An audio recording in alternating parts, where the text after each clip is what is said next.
সকাল বলবো না দুপুর বলবো বুঝতে পারতেছি না। ওয়েদারটা ওই যে দেখেন, দেখা যাচ্ছে ভেজা ভেজা ভেজা ভেজা মনে হচ্ছে, ক্যামেরায় বোঝা যাবে না ভালোভাবে।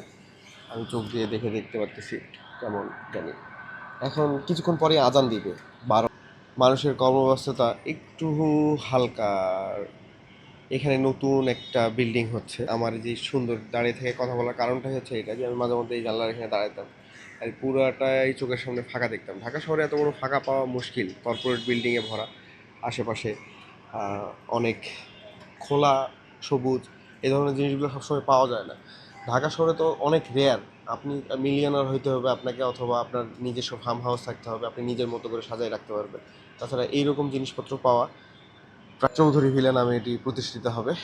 আর পাশে ওই যে ফালতু লেকটা যাচ্ছে মাঝে মধ্যে, তবে এই লেকের পানিটা প্রবাহমান থাকার কারণে মশা বা কোনো রকম ইয়ে হয় না, তবে বাজে স্মেল অনেক সময় পাওয়া লাগে। এই থাই অফ করে দেওয়া লাগে। আজাইরা বসে থাকলে আমার মতো মনে হয় যে এই ধরনের বক্তব্য দিই, কর্মব্যস্ততা নিয়ে কথা বলা আর প্রকৃতি নিয়ে কথা বলা।